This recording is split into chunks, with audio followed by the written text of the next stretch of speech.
Figurative Language in Hatchet by Gary Paulson. Today we're going to be taking a look at imagery and personification. Imagery, visually descriptive or figurative language, especially in a literary work. These are things that appeal to our five senses. Some examples of imagery include the familiar tang of his grandmother's cranberry sauce reminded him of his youth. The concert was so loud that her ears rang for days afterward. The sunset was the most gorgeous they'd ever seen. The clouds were edged with pink and gold. Glittering white, the blanket of snow covered everything in sight. Personification, the attribution of a personal nature or human characteristics to something non-human, or the representation of an abstract quality in human form. Some examples of personification are: lightning danced across the sky, the wind howled in the night, the car complained as the key was roughly turned in its ignition, Rita heard the last piece of pie calling her name, my alarm clock yells at me to get out of bed every morning. So now we're going to be looking at some examples of imagery and personification when we read through our own text. Today we are going to read an excerpt from the book Hatchet by Gary Paulson. We will begin on page 89. He positioned his spark nest, as he thought of it, at the base of the rock, used his thumb to make a small depression in the middle, and slammed the back of the hatchet down across the black rock. A cloud of sparks rained down, most of them missing the nest, but some, perhaps 30 or so, hit in the depression, and one of those 6 or 7 found fuel and grew, smoldering, and caused the bark to take on the red glow. Then they went out. Close. He was close. He repositioned the nest, made a new and smaller dent with his thumb, and struck again. More sparks. A slight glow, then nothing. It's me, he thought. I'm doing something wrong. I don't know this. A cave dweller would have had a fire by now. A Cro-Magnon man would have a fire by now. But I don't know this. I don't know how to make a fire. Maybe not enough sparks? He settled the nest in place once more and hit the rocks with a series of blows, as fast as he could. The sparks poured like a golden waterfall. At first they seemed to take. There were many sparks that found life and took briefly. But they all died. Starved. He leaned back. They were like me. They're starving. It wasn't quantity. There were plenty of sparks, but they needed more.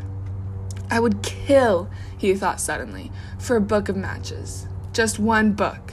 Just one match. I would kill. What makes fire? He thought back to school, to all of those science classes.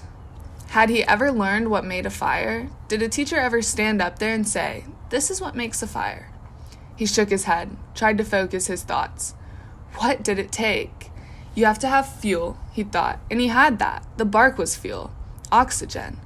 There had to be air. He needed to add air. He had to fan on it, blow on it. He made the nest ready again, held the hatchet backward, tensed, and struck 4 quick blows. Sparks came down, and he leaned forward as fast as he could and blew. Too hard. There was a bright, almost intense glow. Then it was gone.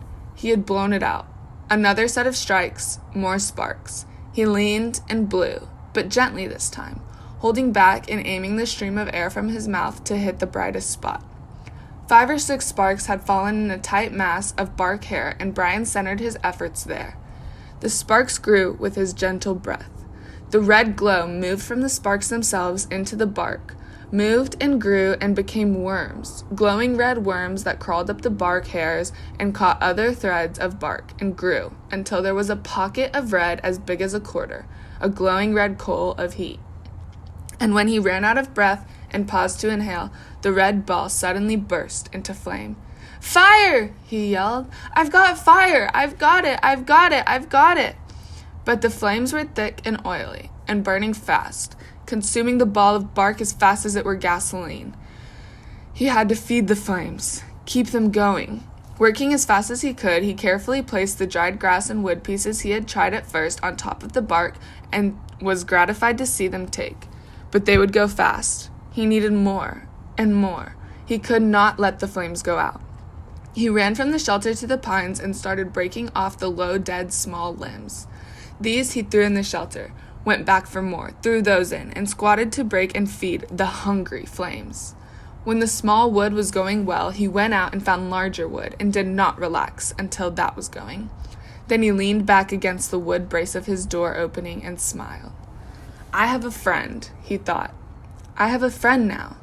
A hungry friend, but a good one. I have a friend named Fire.